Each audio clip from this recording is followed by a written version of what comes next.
give no hot takes, only talk facts. We're giving all our devotion, riding high on this wave of emotion. Going all out, yeah, cause this is our time. No, ain't no stopping us till we reach the finish line. All in, we came here to win. We're gonna give everything. S-I-C-K on the run. S-I-C-K, sick, sick. On fire, we're ready to fight. We'll bring the house down tonight. S-I-C-K on the run. S-I-C-K, sick, sick. Playing on the car ride, play it when you lounge. X and O, you know that we can hold it down. Shout out to my man Sammy, got it off the ground. And to all the listeners tuned in right now, got debates, analysis, and speculation. This is sports talk for the new generation. You know where to find us, got a reputation. Sick podcast, your #1 sports destination. We're giving all our devotion, riding high on this wave of emotion. Going all out, yeah, cause this is our time. No, ain't no stopping us till we reach the finish line. All in, we came here to win.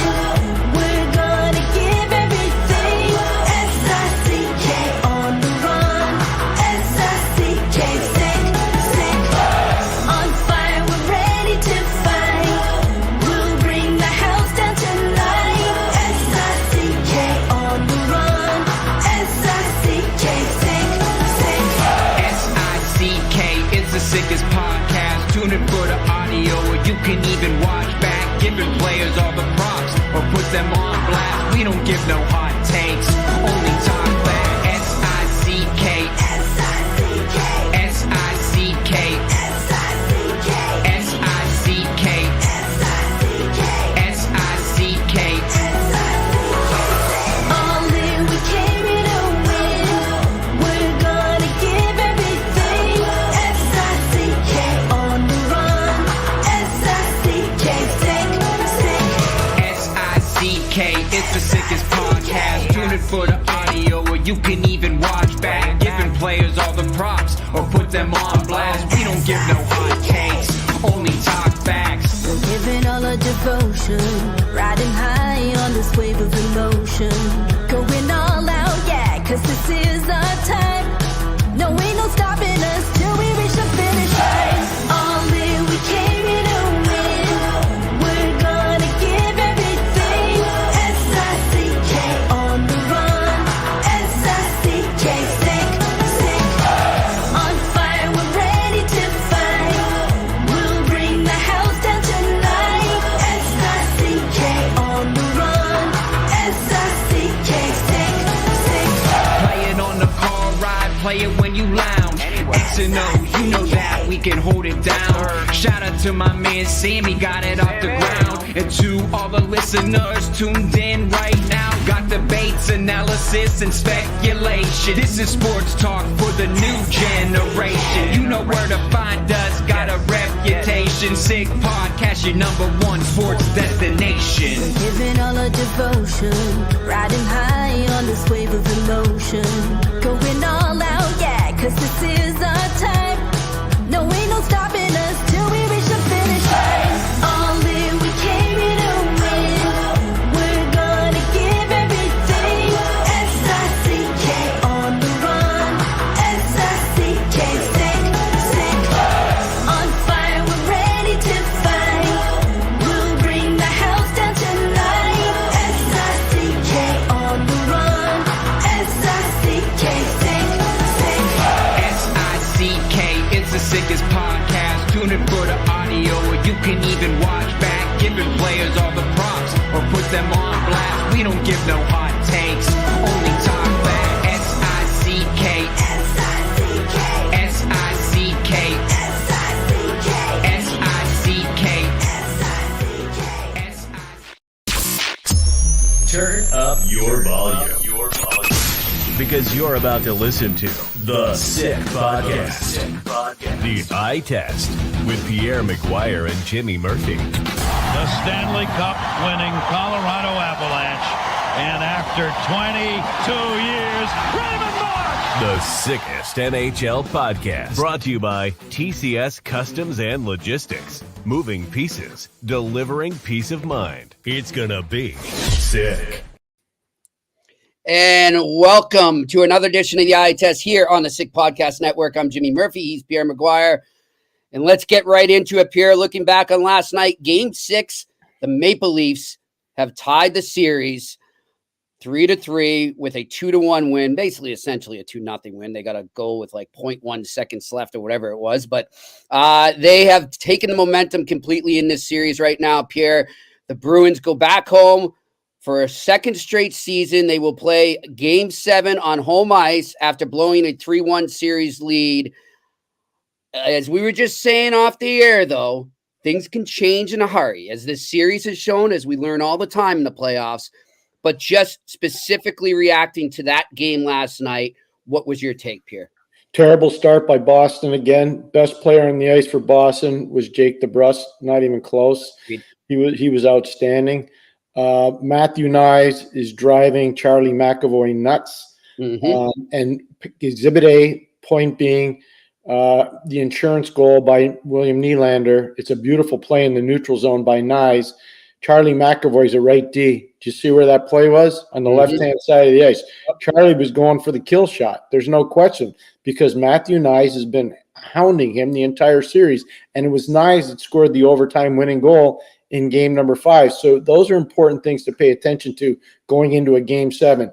You hear Morgan Riley talk. It's about composure, focus, understanding your role, not panicking. The Leafs have been like that for games 5 and 6. They have, Jimmy. Yep. They've been full value. And another thing is, this show is called the Eye Test for a reason, because we believe in evaluating players' character, heart, and desire. Connor Dewar, I still don't understand why Minnesota moved him, but they did. Yep. You put him in the lineup last night, even though they took him out for game 5.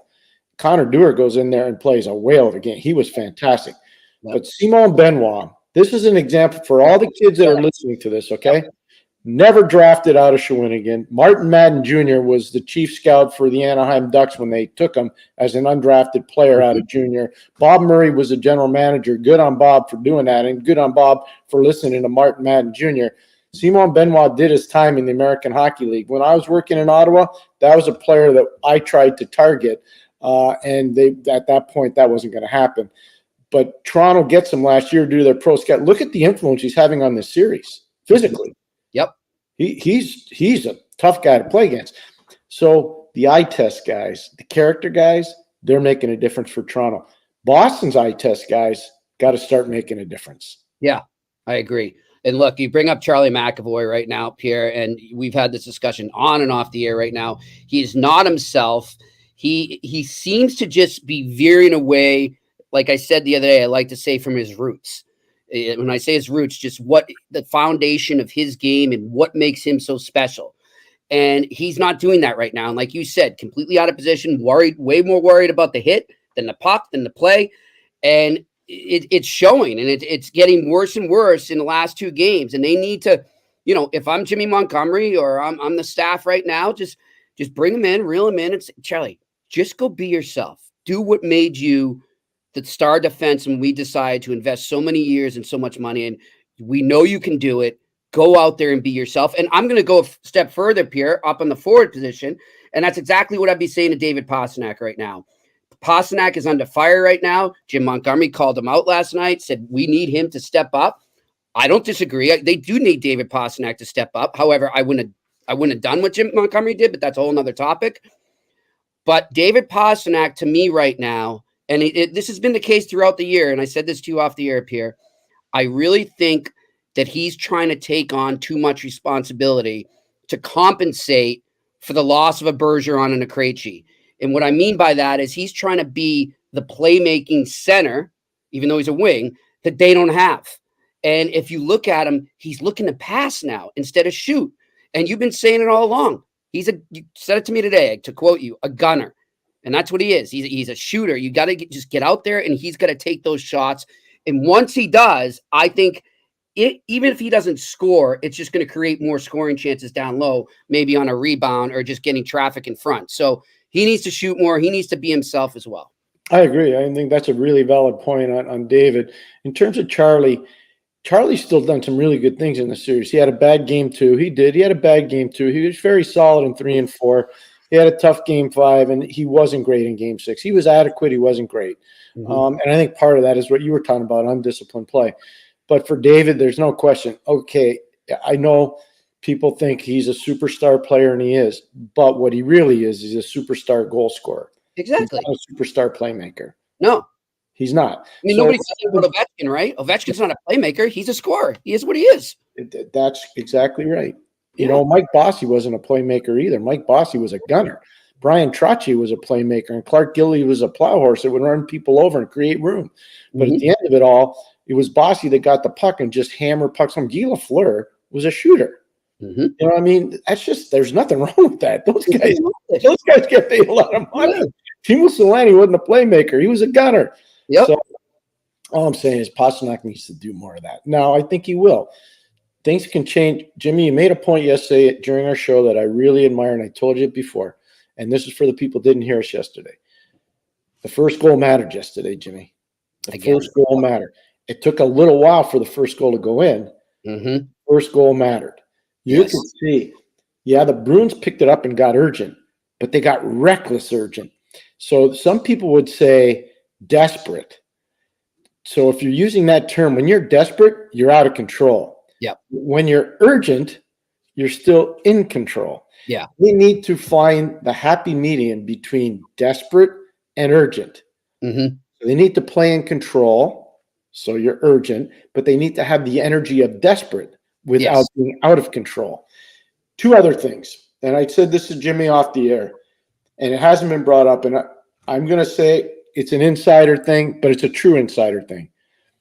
Mike Van Ryan is on the bench for the Toronto Maple Leafs. I love this point. This hasn't been brought up at all in the broadcast. In fact, you don't even see Mike on the bench, but he's on there. When the St. Louis Blues beat the Boston Bruins in 2019, Mike Van Ryan had a lot to say in terms of the defensive tactics that went into beating Boston, especially in Game 7. Yep. He knows the Bruins. He knows their infrastructure. He knows their players. He knows how to do it. Mike's done a really nice job. I'm watching. I'm seeing what's going on. I'm seeing the adjustments. But here's the other thing. I know he's getting shredded in Toronto right now because the power play is so bad for the Maple Leafs. Yep. Guy Boucher has coached the way Toronto's playing now, the last 2 games. He's been coaching like that forever. Yep. You can go back and see his junior teams in Drummondville. Go watch his teams play in Hamilton in the American Hockey League. Go watch his Tampa Bay Lightning teams play. Go watch his Ottawa Senator teams play against the Bruins. Yep. In 2017. So it's all defense. And do you know who his godfather is in coaching, Guy Boucher? Jacques Lemaire. Yep. So when I'm watching this, I'm saying, I'm watching the New Jersey Devils circa 1995 through 99. They're pushing everything out. Everything's to the outside. Clogging up the middle. To the inside. It's clear as day. It's clear as day, Pierre. And great call by you to catch that. And I didn't realize about Van Ryn. I didn't realize that he was the assistant. I had forgotten with St. Louis, and that wasn't that long. I mean, yeah, it's 5 years, but still, some of the same players there, the same philosophies, and that's huge. And that influence is definitely filtered in onto the ice for the Toronto Maple Leafs. And you look at it right now too, Pierre. Another thing that they're doing so great is, well, of course, face-offs. We'll get to that in a second. But block shots. All right. Last night, block shots, 27. Now, remember, Pierre, remember what I sent to you after Game 4 when the Bruins won and they took a 3-1 series lead? I sent you a little stat, said block shots, Bruins 26, Leafs 5. Oh, I do remember. That has completely switched around, and that has gone in Toronto's favor now. Last night, the Toronto Maple Leafs led in block shots 27-14.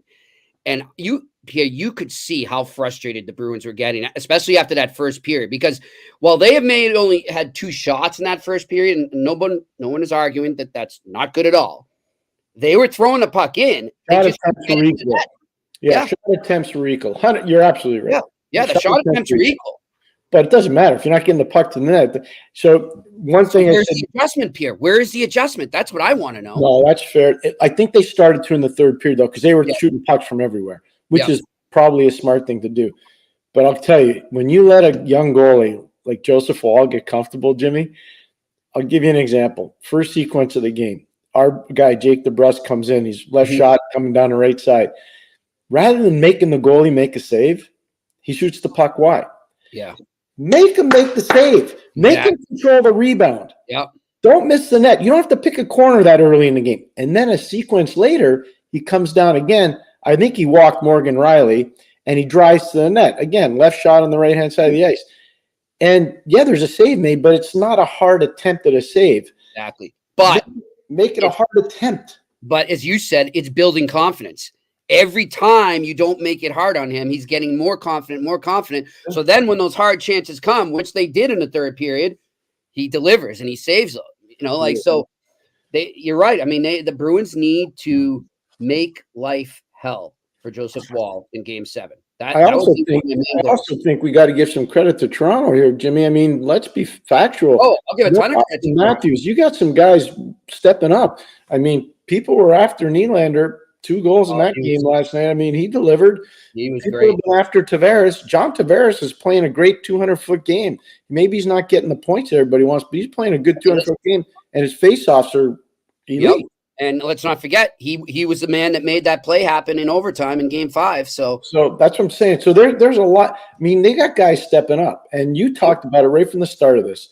Charlie's got to be better, and I don't mean Charlie Coyle. I mean McAvoy. And David Pasternak's got to be better. He does. Yeah. The depth players, they're getting a free pass here. The depth players for Toronto are outplaying the depth players of Boston. Everybody said, the Stars got to beat each other. No. Hey, the depth players got to show up too. They shouldn't get a free pass, and they're getting a free pass right now. Yeah, and I mean, I'll give one right now. Where's Pavel Zacha?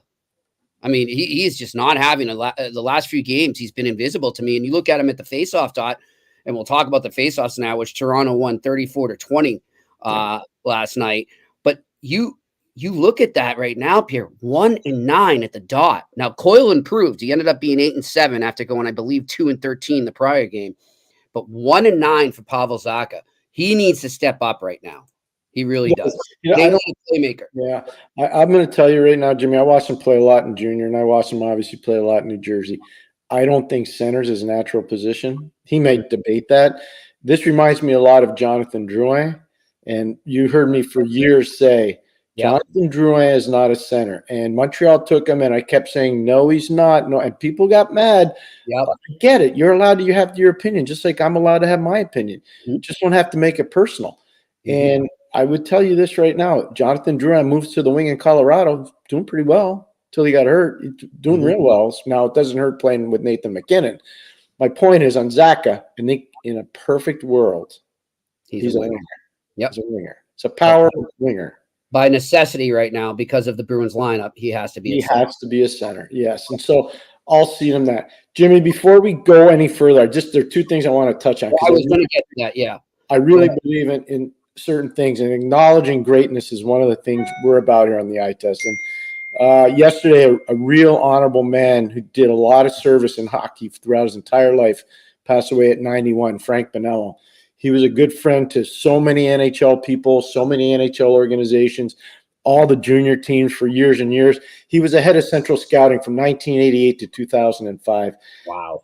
So many great road trips with Frank over the years and his staff, some of his staff. I remember some memorable ones in Kamloops back in the day when Daryl Sador was playing there and Scotty Niedermeyer was playing there and Steve Passmore was playing down in Victoria.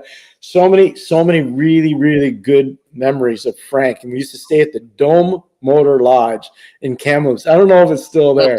But I just say he was an amazing gentleman. He always wore a shirt and tie everywhere he ever went. Treated everybody with so much decorum. And Frank passed away yesterday at 91. A life amazingly well lived. So I would just want to say to Frank's family, we're thinking of you, and what an amazing career. In gratitude. What's that, Jimmy? And in gratitude for what he brought to this great game. Oh, yeah, no, he meant a lot to a lot of people in hockey over a long period of time. And then on the other side of it, we asked the question, not you, I did, hey, everybody's going after Pierre-Luc Dubois. Where's Phil Deneau in all this? So I just want to say right now, we found out where Phil Deneau was in all this. Phil Deneau was playing in the playoffs with 2 broken fingers. You're not going to get a lot of points playing with 2 broken fingers. And one was on one hand, one was on the other. So you can barely hold your stick. So because of that, it's come to light. We just want to acknowledge, and I do in particular, that, hey, until we know the injury situation, that's why I didn't go that hard. If we usually, not always, usually guys that underperform in the playoffs, there's usually an unwritten part of it, and then you find out after the fact, and we have now found out. So I just want the Phil family, Deneau family, to know we acknowledge what happened to you. Exactly. And then well said, Pierre. And that's one of the reasons too, Pierre, right now, where,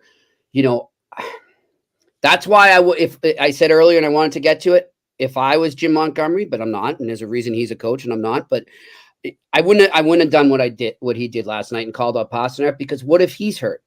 What if he's battling something? What's that going to look like if that comes out a week from now or a few days from now, if they get eliminated? And he went out and said that. I don't know. He said that he went to Pasternak, and Pasternak was fine with him telling the media. I respect that. At least he went to him first. But I remember, Pierre, not so long ago, there was a coach in Boston who got run out of town because of things he would say to the media and because of how he would call players out. He's coaching in Vegas now, I think. He's coaching in Vegas right now, and his name is Bruce Cassidy. So we've seen this movie before here in Boston. And again, I think it's a smart idea. You go to your players first before you meet us. But still, you're still saying it. It's still out there now, and that's all anyone can talk about here in Boston right now. I mean, everything when it comes to the Bruins is about David Pasternak right now, and he is getting a lot of scrutiny right now, and I understand that's part of being a superstar. He knows that too, but still, I just think right now it's not quite fair to maybe have everyone blaming one player. There's a lot of blame to go around. I think some of it's behind the bench as well. So I'll just say that. But you're spot on that in terms of there's enough blame to share, spread it around. Clearly, the coach is trying to get their attention.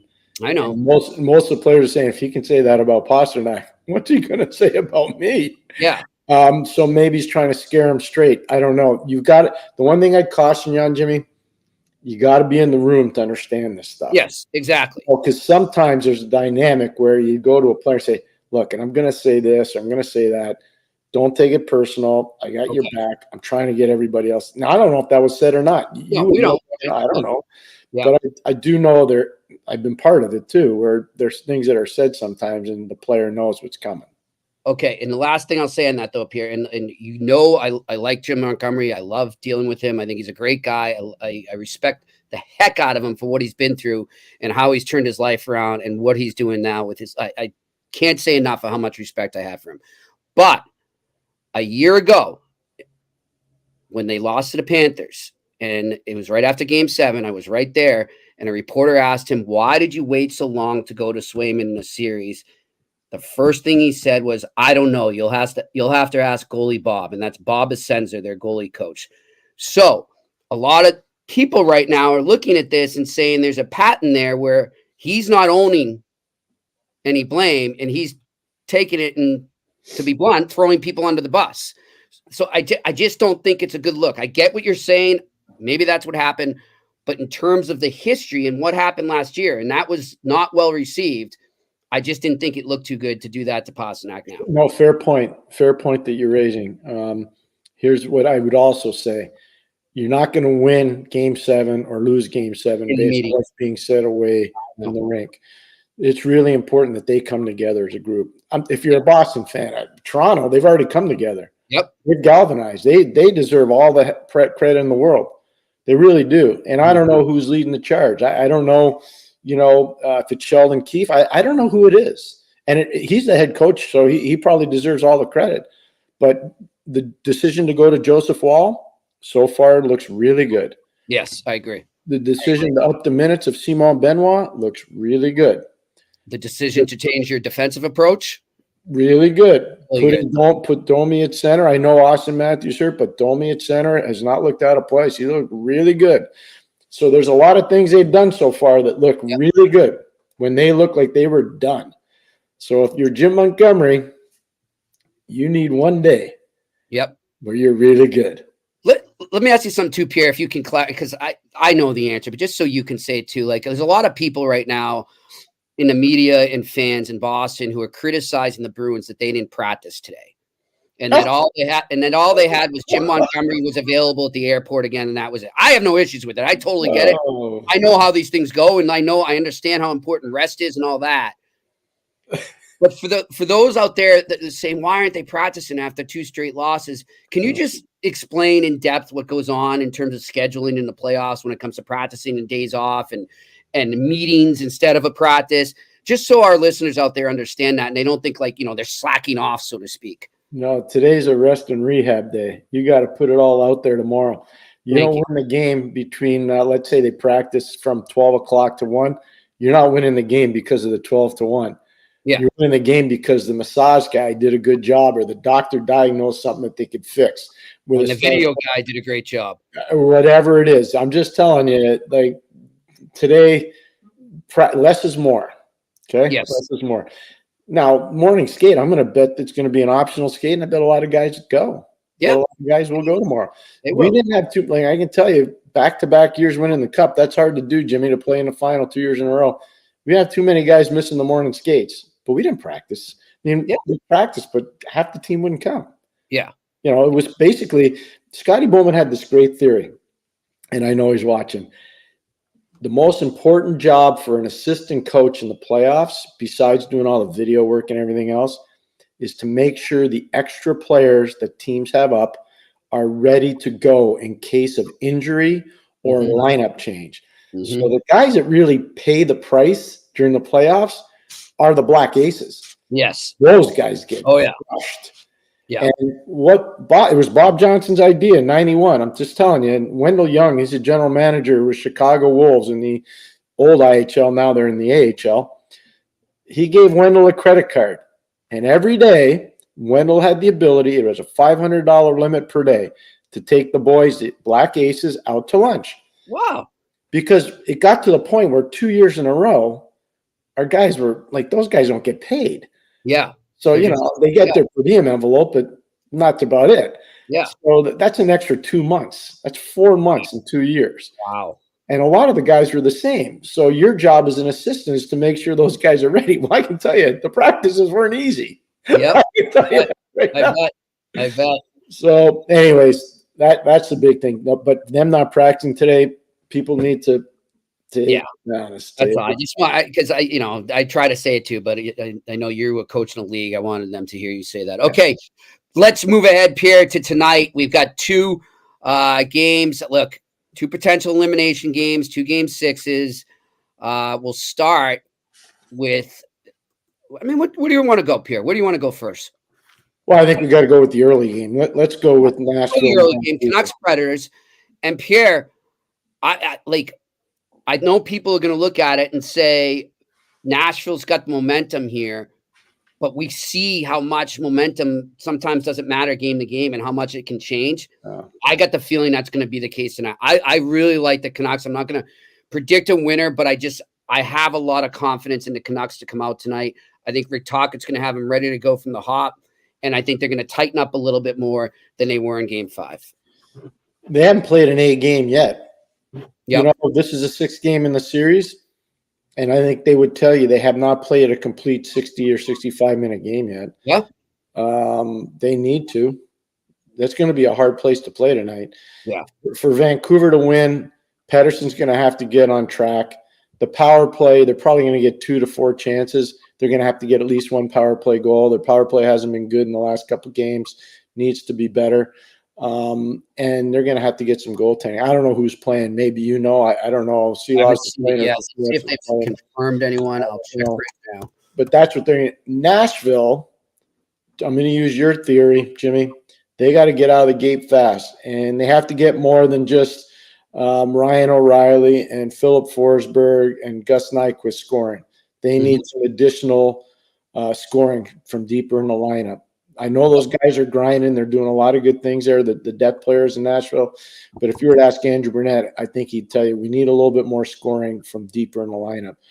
And if they get some goaltending from UC Saros, they got a real good chance to win, obviously. We will see what happens there. And they don't have any they don't have a goalie confirmed yet for Vancouver yet. So we will see. when they take warm-ups. One guy I wanted to ask you about, Pierre, that I've been noticing that stood out a bit to me in this series, and you talk about depth players and sort of under-the-radar guys. And I don't know, maybe I stopped watching. I remember seeing him a lot when he was in Montreal. But McCarron. Yes, Michael McGuire. What a pain in the derriere he's become out there, huh? Well, he's got a role. Yeah. So if you get moved around enough. Within the rules, Pierre. I'm not saying he's dirty. I'm just saying he's an actor. He's not dirty at all. He's playing hard. He's doing what he's supposed to do. So they've created a role for him. He's chosen to accept the role. Yeah. I think he likes riding on private planes and staying at the Ritz-Carlton in the Four Seasons than staying at a lesser place and riding the bus. Yeah. So it's a lot more fun in the NHL. Yes. So he's accepted his role, and he's doing it very well. Ryan Jankowski doing the same thing. Yep. Another one. So it's Mark Jankowski, Ryan's his uncle. I apologize. Who's running the scouting for Mark was on Utah. Yeah. Mark was on the national championship team for Providence. He was 2015. He was absolutely. There are a bunch of guys that are playing in the NHL now. Tanev is playing for Seattle. He was on that team too. There are a bunch of guys. Anyways, long story short, McCarron's done a really good job because it's a good story for young players. Mm-hmm. They created a role for him, and he's chosen to accept it. And part of his role has nothing to do with getting points. It's being that stick in the mud, tough guy to play against. All right, let's look over to the second game tonight, 10 p.m. Eastern start. Dallas Stars in the desert against Vegas Golden Knights with a chance to clinch in Game 6. Pierre, what do the Dallas Stars need to do to finish this off? Not get flustered early. They're going to get the A game from Vegas right at the start. So they can't take penalties and they can't run around and they can't overreact to the crowd. I don't think they will. They're pretty seasoned when it comes to playing in front of big hostile crowds. They'll need some saves early. Ottinger's been really good, obviously. Mm-hmm. But to me, the biggest thing is keeping Miro Heiskanen healthy and getting frustrating Vegas. They're going to have to do that. For Vegas, on the other side, they got to get some saves early. Adin Hill is playing. He's going to play his second game of the series. They won the Stanley Cup with Adin Hill last year, so obviously they're excited, I'm sure, about that.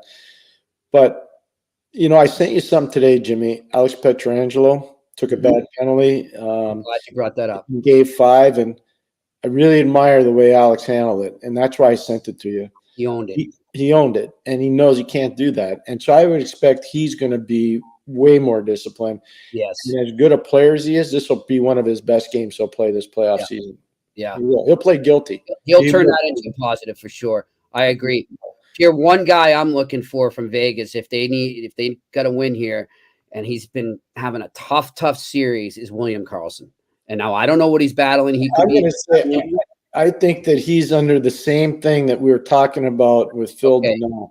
I think he's battling something too. I think he's not healthy. No, Jimmy, I've watched him a long time. Yeah. And there's something missing. You're right, because he has the ability, Pierre, to really elevate and take over a game sometime. Like that run last year, some of the games he had on the way to that Stanley Cup were out of this world. And you can see the way he had that ability. And it's not there. So something's missing right now for him. And I think you're right. I think he's battling something. In 2018, when they went to the Stanley Cup final in their first year, they played Washington. I did all their games. That guy was off the charts. Yeah. Hey, he's a gamer. He's a gamer, man. His name was Wild Bill Karlsson. Wild Bill. For a reason. He was really good. He was wild out there. And for whatever reason, it's not because he's old. He can still play. Yeah. It's something that happened. He just doesn't look the same. If you're looking at their roster, though, Pierre, and you look at the depth players right now, who's a guy you think could play a key role in a game like this? Chandler Stevenson. I think Chandler, with his speed and physicality, Jimmy, he's won a Stanley Cup. He knows that upper management really likes him. He knows the coaches like him. He knows he's popular with his teammates.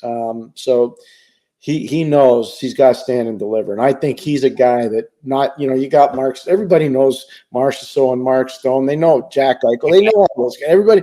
But who's the one guy that kind of it's below them? It's Chandler. And I think Chandler's a guy that can really deliver in the right situation. And if he does it tonight, they got a chance. I'm with you on that. All right. And Pierre, some news around the NHL today, something we don't like seeing. not a head coach, but an associate coach, lost his job today. The Pittsburgh Penguins have let Todd Reirden go. I know you're a fan of Todd. Just your reaction to that, and I'll give you mine after.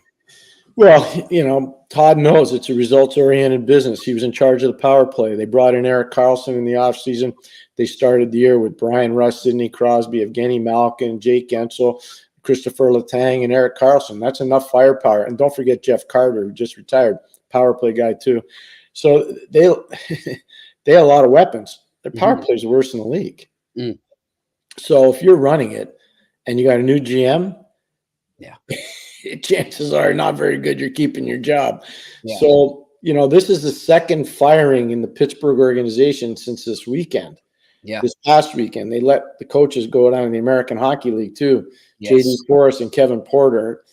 I didn't know Forrest as well. I know Kevin Porter really well. And you talk about, he's a Hobey Baker winner, great player at University of Michigan, heart and soul guy, tremendous coach, awesome communicator. Kyle Dubas and Jason Spezza, they're putting their footprint on this team now. Thank you. That's what I was going to say. They're putting their footprint on, and I don't know if they're done. I don't know. And this is not about Mike Sullivan, by the way. This is just about a GM wanting to put his own people in place. The other changes there. Yeah. You can tell. Yeah. Well, they let go of a bunch of people on the business development side as well. So there's a lot of change. That's another part of it. I don't know how much Kyle Dubas has to do with that. I don't know if that's under his jurisdiction, but that's Fenway. Yep. Fenway Group out of Boston doing that. And some of those people, Jimmy, they were working there when I was working there. I know. And it's hard. That's tough. Really tough. I talked to, one person today and pretty emotional. This is what hockey's getting harder and harder because the margins are getting leaner and leaner. Franchise values are going like this. But the business itself, it's a tough business. Times. Well, our thoughts to those who did lose their job there. We hope you land on your feet somewhere soon. All right, Pierre, let's get over. And before we do, let's go to our questions. But before we do, you got 2 games on the docket. So I want to tell everybody out there right now, if you into doing some hockey betting, go over to CBET right now and you make your first bet and you use the code SICK. That's SICK, just like our song. Go over there right now. You'll get up to 300 Canadian refunded on your first bet. So you get some play money right away, win or lose. And you can go over there right now. Maybe look at a guy like Chandler Stevenson. You'll get some good value on him scoring a goal. Last I looked, I think he was plus 385. So that's some pretty good value for Chandler Stevenson to come up with a big goal in Game 6 and keep the Vegas Golden Knights alive. Check them out, CBET. We're glad to have them as a sponsor. And, of course, our other sponsor is TCS Customs and Logistics. Unlock the full potential of your shipping operation with TCS Customs and Logistics. From around the corner to around the world, flatbeds to air freight, customs clearance to drawback consulting, TCS is a one-stop shop for all things transport. Moving pieces and delivering a peace of mind. For a no-obligation customs or freight quote, contact Sick Podcast at shiptcs.com. Again, that's Sick Podcast at shiptcs.com. All right, what do we got for questions here on a Friday afternoon? Alex Ovanowski, let's be honest. What's Boston's ceiling this year? They aren't as talented as last year's team. 3-1 is still 3-1, but I don't see them beating Florida or coming close. I think that's a fair observation. I think there is a belief from a lot of people. This was a transition year, Pierre. We've mentioned how much cap space they have coming up. So they just, in terms of the cap, they were just trying to stay afloat, patch together a team. I get it. I don't think the ceiling was that high. But when you go up 3-1 in a series, you've raised that ceiling and you got to keep it at that level. Yeah, you do. I thought Florida was probably them and the New York Rangers were the two best teams in the Eastern Conference. That's what I thought, and I'm going to stay with that. It doesn't mean Carolina can't beat New York, and it doesn't mean if Toronto or Boston wins, they can't beat Florida. Yeah, but it won't be easy. But the Bruins, to me, have been disappointing only because in Game 2, in Game 5, and in Game 6, when they had a chance to really take hold of the series, they didn't bring their A game. No. They didn't bring their B game, Jimmy. And so that's what's disappointing about any game. Yeah. That's what's disappointing about this. If you're a Bruins fan, I don't care who wins and loses. I'm just telling you that's got to be disappointing to management. It's got to be disappointing to ownership, and I think it's disappointing to Jimmy Montgomery. Yeah, and look, I'm not saying that this is going to excuse a loss tomorrow night, but if they come out and they go full effort right to the wall, and they're unloading everything but the kitchen sink from the beginning, and that carries through most of the game, and they still lose, I'll at least recognize that they at least did that finally, because that's going to be huge. I think that Bruins fans, they're going to be upset if they lose, but they'll at least be able to say, well, at least they came out and they gave it their all. There'll be some small compensation here. But all right, let's go. Next question. What do we got here? All right, Samuel Mattei. What's an ideal setup for the Penguins PP? From the limited amount of time I watched them this year, I was surprised at the way Crosby was used. Oh, Pierre was on this all year. I feel like he wasn't utilized enough whatsoever. Pierre, I'll let you take this. Yeah, no, Sidney Crosby should be in the Nicholas Backstrom position. He's a left-hand shot. Put him on the right-hand side of the ice, just like Backstrom was. You want to get a one-timer set up on the left side, you go ahead and do that. Put a right-hand shot over there. You either have Letang or Carlson play up high. The John Carlson position in Washington. You jam the net with whomever you choose. I think Drew O'Connor is one of the guys that should do it. He reminds me a lot of Johan Franzen, who did great work in Detroit for years and years and years as a power play guy. And so everything on that power play, I know most teams like to run it from the back end. Pittsburgh should be running it from the half boards. They should be running it from the top of the circle on the right-hand side of the ice and let Crosby go to work. Yep. And let him – he's the best passer they have. His one-time shooting is so much better than it used to be. And the biggest thing is he's got composure with the puck. He knows how to speed the process up. He knows how to slow the process down. Everything should go through his stick. And for whatever reason, they were playing him over on the left-hand side of the ice for good portions of the year. And everything was going to the right side. I'm like, what are you doing? Yeah. So good. Yeah. So anyways. Yep. So it's great, though. I mean, we had that discussion a lot this year, so I'm glad you guys brought that up. All right, next question. A to Z me. Edmondson has been really solid. Big surprise for me. Thought he was done. Which vet has the most surprising good/bad for you guys so far? I look at Edmondson, I think, is one. I mean, in terms of bad vets, I don't like to really point out, but I think I did mention Charlie Coyle. I think he can be better. I thought he was better in the last game, but he needs to elevate even more for the Bruins. The guy that's taken it to another level, Jake McCabe. Oh, great call, Pierre. Jake McCabe has just been a titanic destroyer on the back end. He and Benoit, nobody wants to go near those guys because they're smashing them. Yep. And, McCabe's been good offensively. He's a much better puck mover than people ever give him credit for. And he's a leader. I'm surprised this doesn't get brought up enough. And I know people say it's a World Junior. It's not the same. When you win a World Junior gold medal and you do it on foreign soil and you're an American, like they had to do in Russia when Phil Housley was the coach, that's a big deal if you're the captain. Yes. A big deal. Yep. And he was a captain of that team. And Jake's a tremendous leader. He's a proud guy. I think he's probably been one of the most underappreciated players in this series so far. He's the type of sandpaper guy that the Leafs really needed. You know what I mean? So I'm going to tell you, totally being fair here, I contacted Jake when he was a free agent.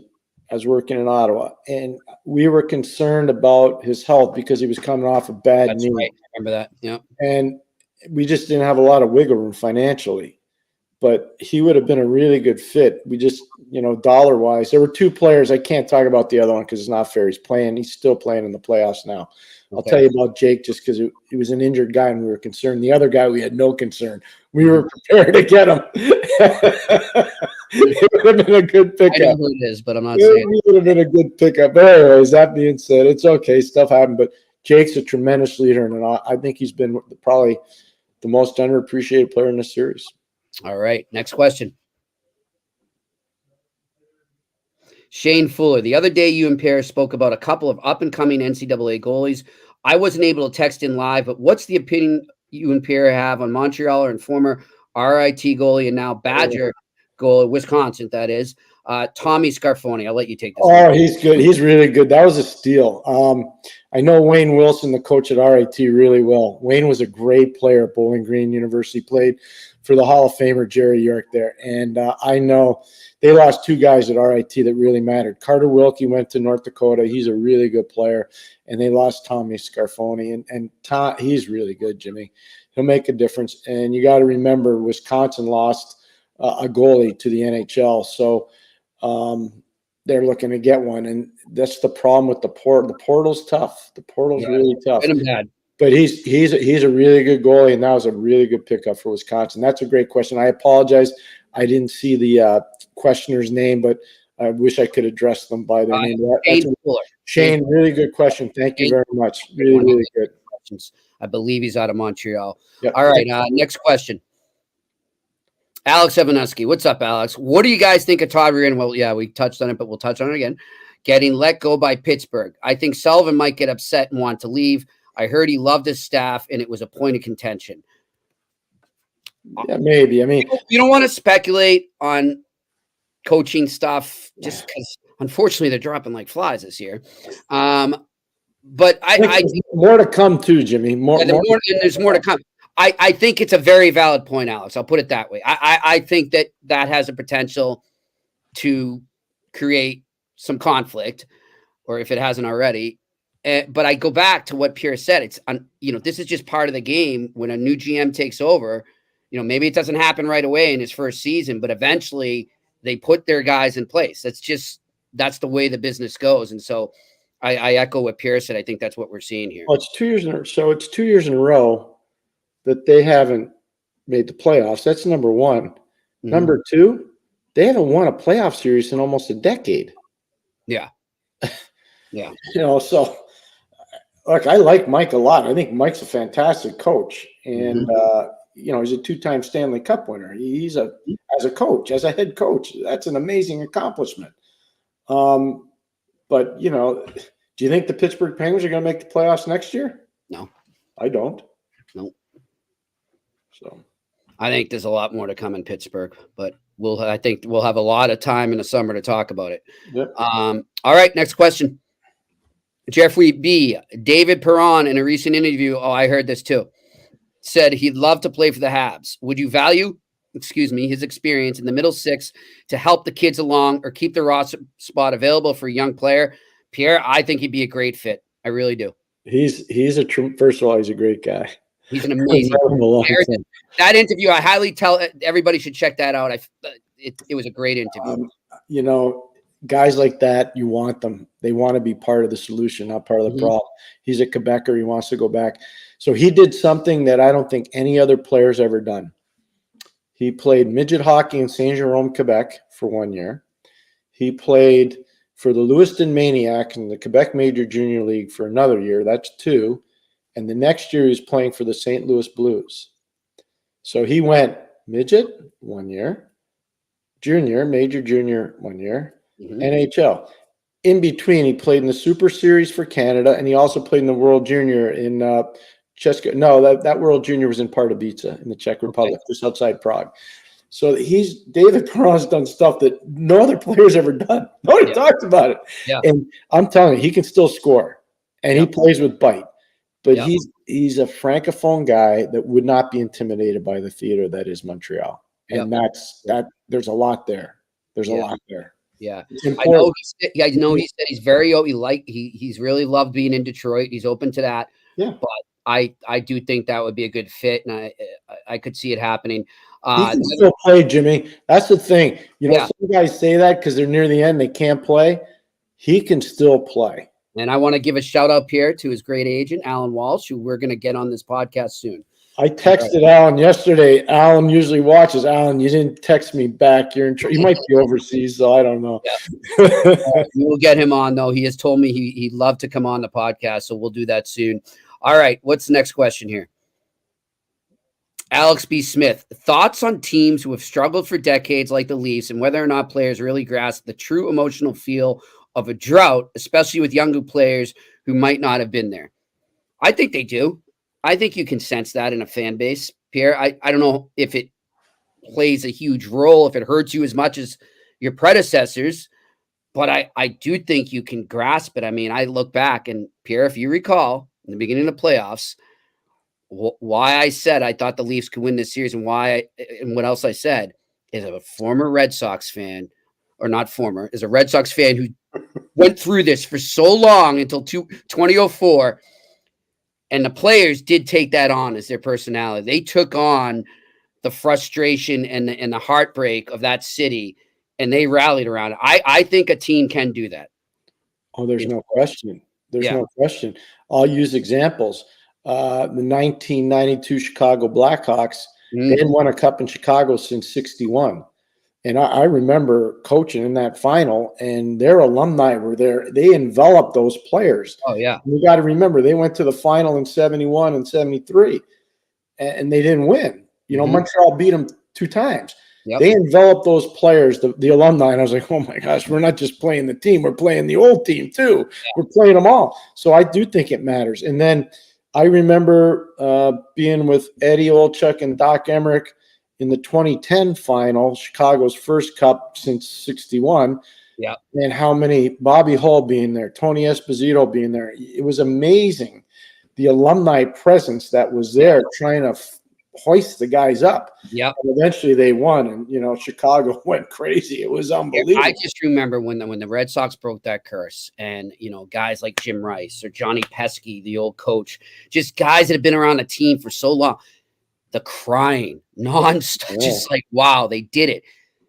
You're right. That would be the case if Toronto ever breaks their curse. That's what it's going to be like. It's going to be. You know what? Also, and this is, I think, synonymous more to hockey than any other sport. Those original 6 teams.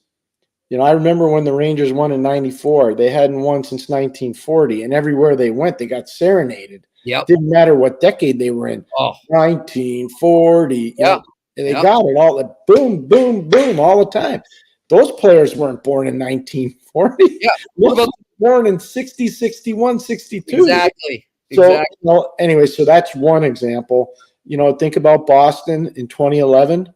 Mm-hmm. Won since the mid-70s. 38 years. 38 years. So, I mean, those kids weren't even born. Yeah. And so it matters, though, because everybody in those original 6 cities, they remember. Yeah. And so I think the kids do. I think it's a great question, by the way. Yeah, I really do. Sure. I really do. Sure. Great question. All right, next question. Danko, thoughts on Gouli making Team Canada's IIHF roster, and is there any chance he can make the 2026 Olympic roster? Thanks, gentlemen. I think that Olympic roster is going to be tough because they're so stacked, but that's not to take away from what he could become by then.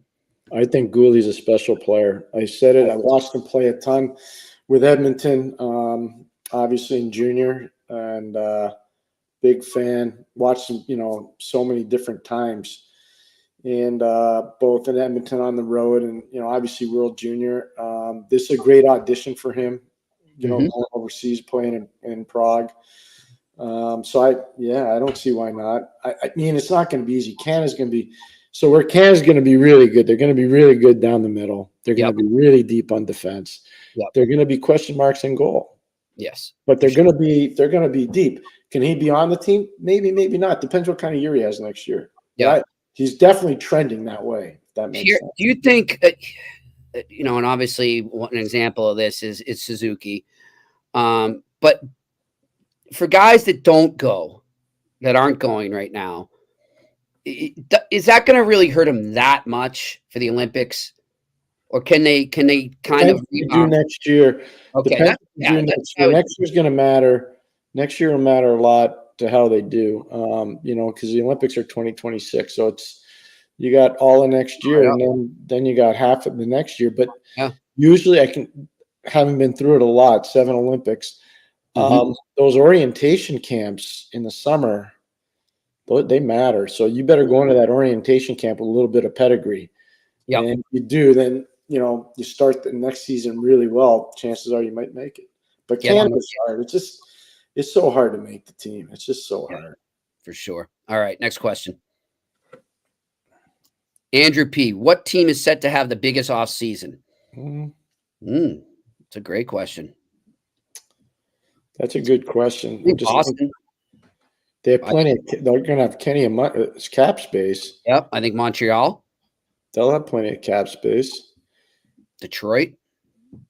They don't have much cap space, but I could see. That's why I'm going, I don't know about their cap space unless they do some dealing. Well, let's put it this way. What happens if Chicago beats San Jose for the lottery? Oof. And they get Celebrini? Yeah, does that Do they accelerate the rebuild? Do they speed up the process? Yep, I think it does. I think it does too. Yep. And then they could have the big summer because guys aren't afraid to go play in Chicago. No, not at all. Especially when you had those two guys. And that would be music to probably Seth Jones' ears. You look at, they've signed Vlasic long-term. They got Kevin Kuczynski coming along, young defenseman who's really good. They got Reichel, a young forward, coming along. Like, Chicago's got some stuff going now. I think they need to get better in goal. We'll see. They've got some guys developing. Drew Comesso being one of them down in the American League. So we'll see. But if they ever won the lottery, I think all bets are off. Chicago maybe goes like this. We'll see. Yeah, we'll see. All right, next question. Randy Workman. What's up, Randy? Jimmy and Pierre, does Mitch Love deserve a head coaching job next season? Mitch has done some really good stuff. Yeah. We talked about him earlier in the show. He's done a great job as an assistant in the NHL. I know he's a coach in the American League in Calgary for a long time.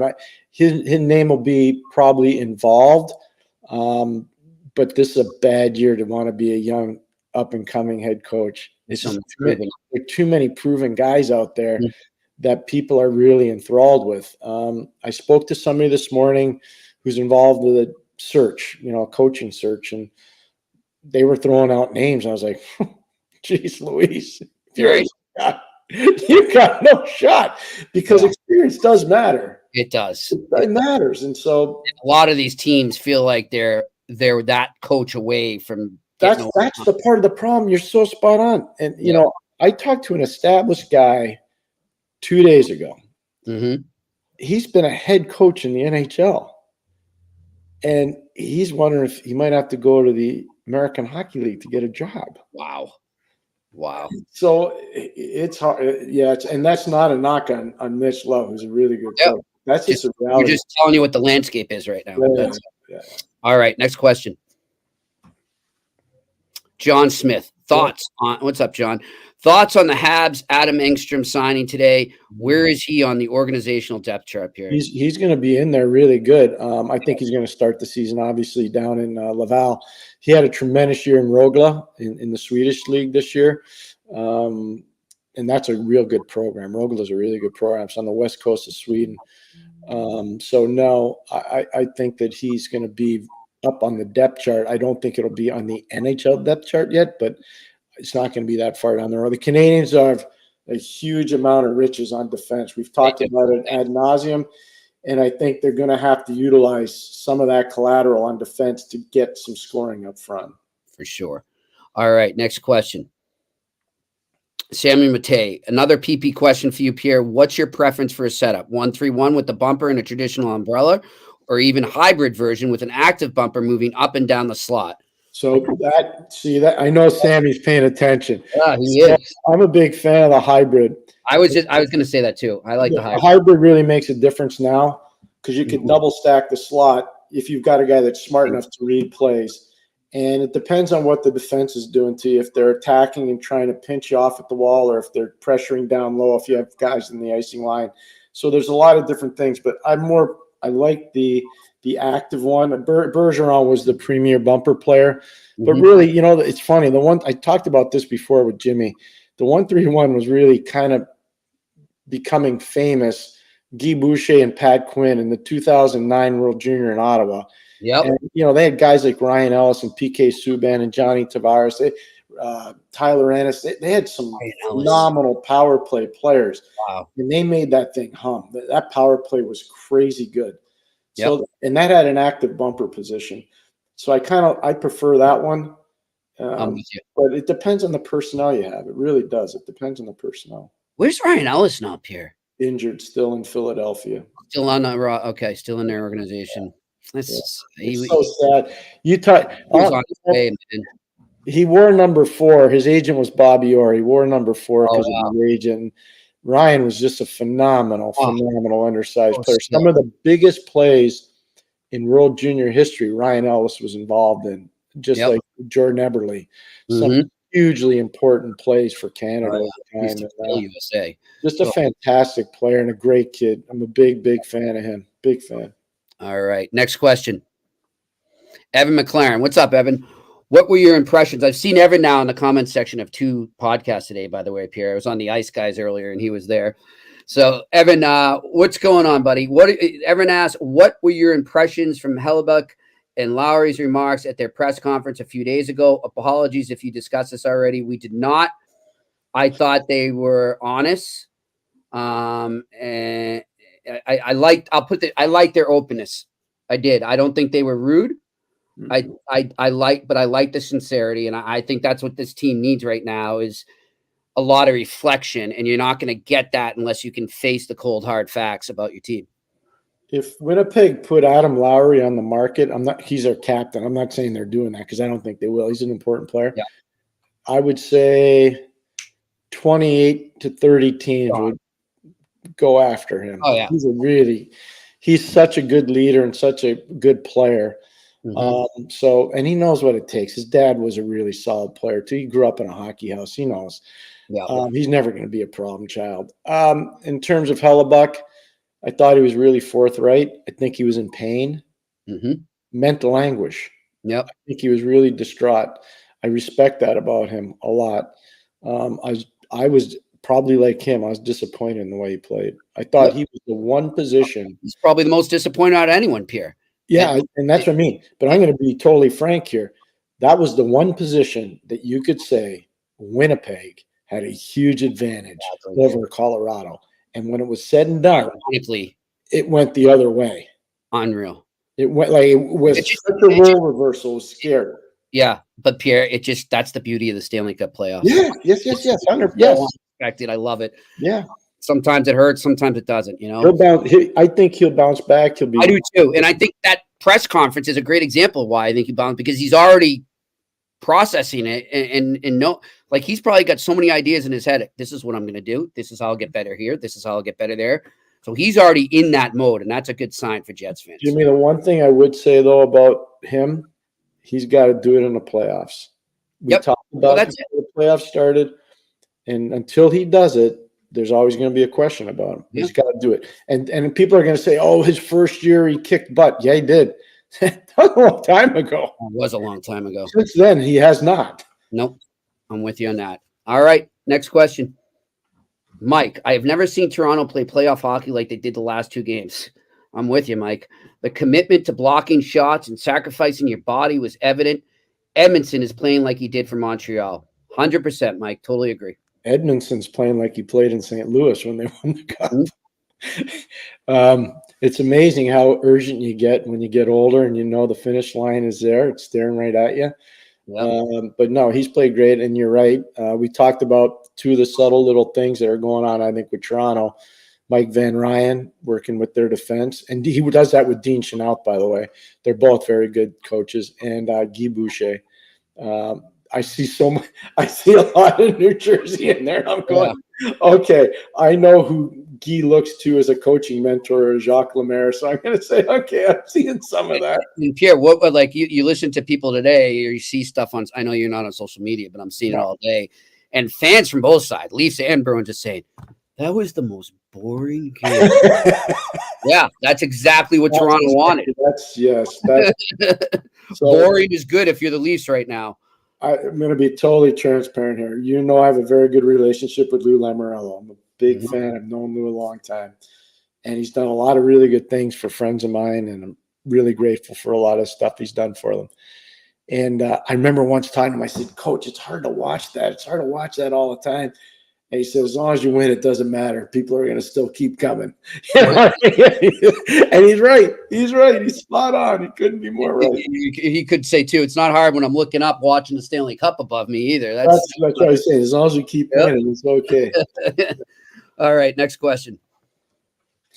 Enter tap. How innovative is that Oilers power play unit? They seem to keep Bouchard and Hyman stationary at the point and in front of the net, and the other 3 skate and play a 3-man game. It's hard to predict where the puck goes. Great description, Enter tap. Agreed. Oh, that's good. I mean, okay, I'm going to be totally fair here too. We've talked about Evan Bouchard since the beginning of time since Paul Coffey got there. Uh-huh. He's made a big difference. Yes. You got a guy that can rip it and pass it like he can, makes a big difference. So that's number one. Number two, you got a guy who can one time the puck as a lefty from the icing line and score long side or short side.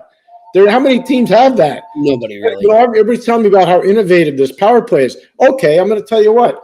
I'm taking Draisaitl, Bouchard, and McDavid off your power play. Yeah. Show me how creative that power play is now. Exactly. They've got the weapons for sure. And Hyman's great. Don't misunderstand. But, you know, I'm hearing all this stuff about this. It is a great power play. Mm-hmm. But I'm taking Draisaitl from your team. And I'm taking McDavid, and I'm not even going to let you have Bouchard. Now go run your power play and tell me how good it is. Yeah, exactly. Credit to them. They've learned how to utilize these weapons, but they've got some hefty weapons. Yes. All right, next question. Alex Ivanovsky. Also, besides Pasta, who's not doing well, and Marchand, the rest of the Bruins forwards just scream middle and bottom six guys. Where's the skill? Everything is jumping off their sticks.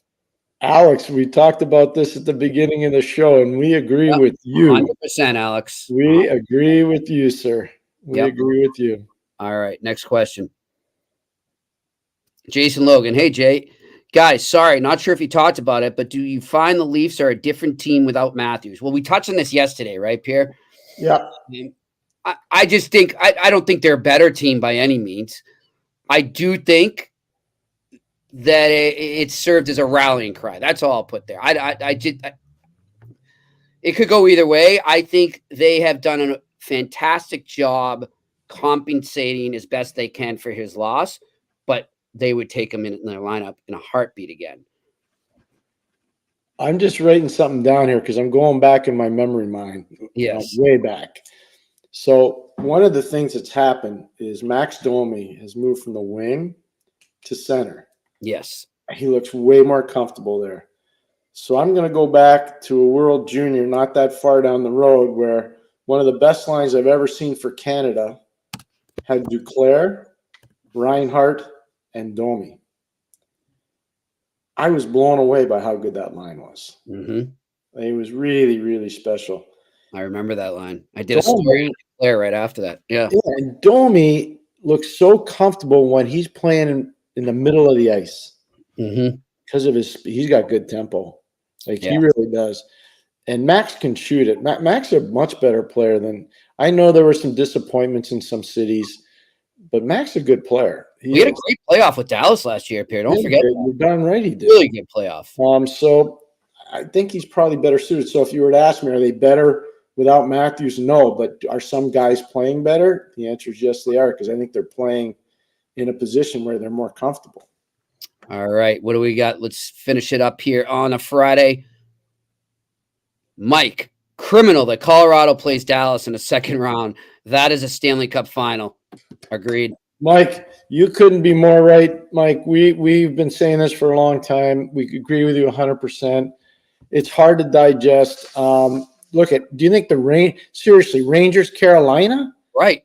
That's another one. That's a crazy final. That's a conference final. Of course, it's just a crazy matchup. So, we've got a lot of different things going on here. At some point, I hope they decide to fix it. Yeah. The playoff format. But we got a lot of creative. Look at Dallas, Vegas. Vegas. Come on. I know.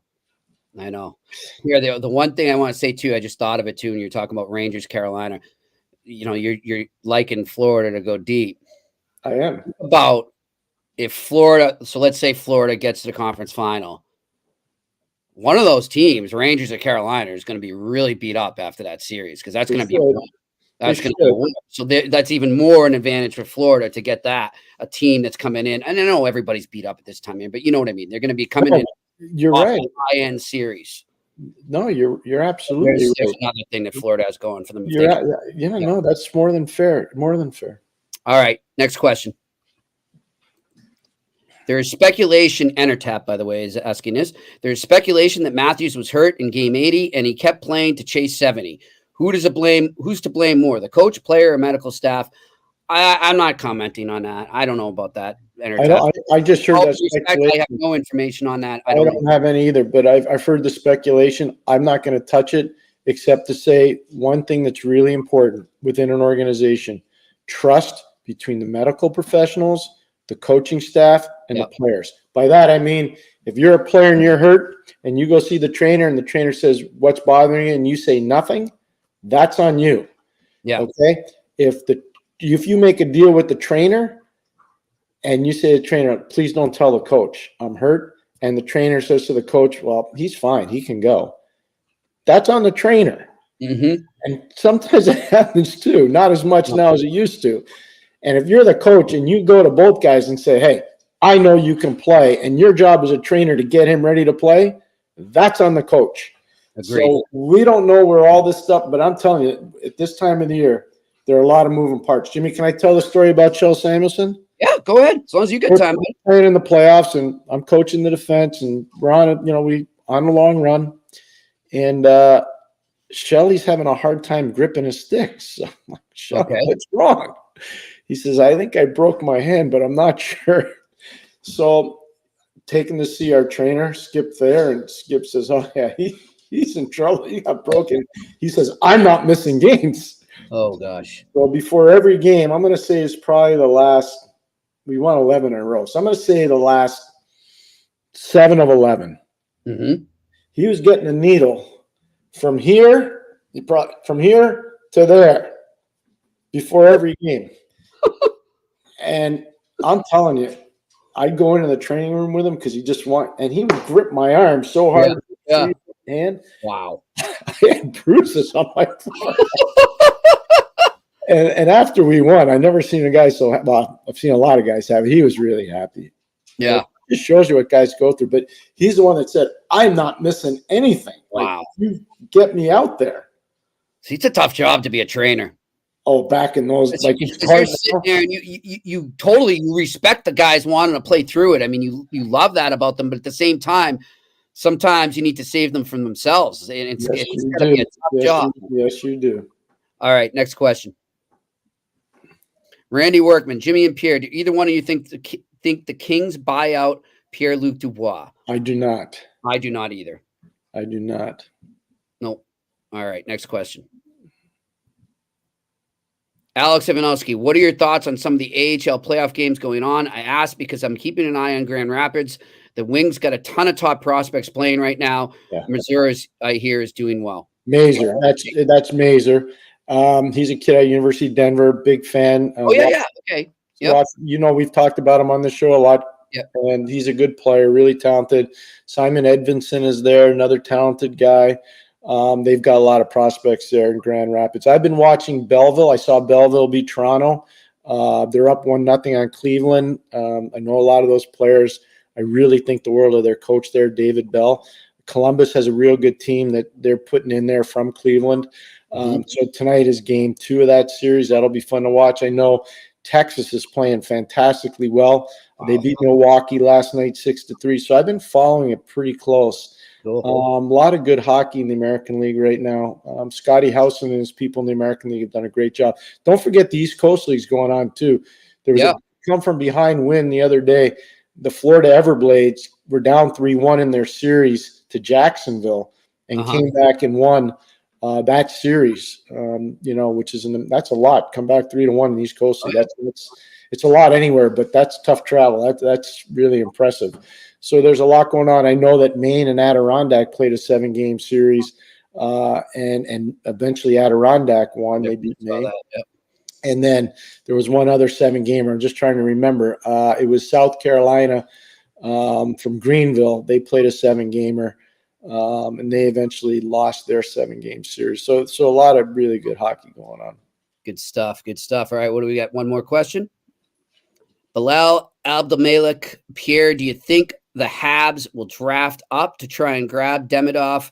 This city needs a game breaker, which I think Slav and Nick are, but we need that elite superstar. I don't know what they're going to do. I don't know. The one thing I'd say, everybody's hyping a lot of these prospects now. You got to be careful with this year's draft. Mm-hmm. It's not a knock on any of the kids. They're all really good, but there's certain levels. Next year's draft's better than this year's. That's all I'm going to say. It's just better. More depth. What do we got left here, guys? Any more questions? Enter tap. Pierre, thoughts on what directions the Senators will go with their coaching prospect, experienced or young and innovative? I think it doesn't, just because you're experienced doesn't mean you're not innovative. Yeah. Hey, Scotty Bowman. Those guys can be innovative. Scotty Bowman coached 5 decades. He was pretty darn good at it. Exactly. Listen, Jimmy's had the chance to talk to him a fair bit. Jimmy, Yes. He could still coach, correct? Could easily still coach. Easily. So a lot of coaches that should be calling on him just to get advice and pick his brain. It would help. I think them. he's running half the teams in the league, just the general managers now.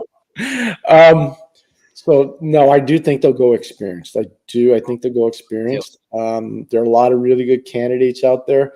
Ottawa's a very good team. It's, I think, one of the best kept secrets in the league. Yep. In terms of a place to live and great market. So, I believed in it enough that I went there twice. There you go. And I think the world of the place. And I do think they have a very good opportunity. Whomever goes there to coach, you got a real good opportunity to hit the ground running. You really do.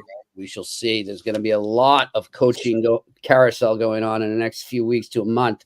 But until then, we'll go. You asked me about Billy Shahidi, the gentleman who is moving to Minnesota. Yep. So I've got some intel, and I just, because we wanted to follow up.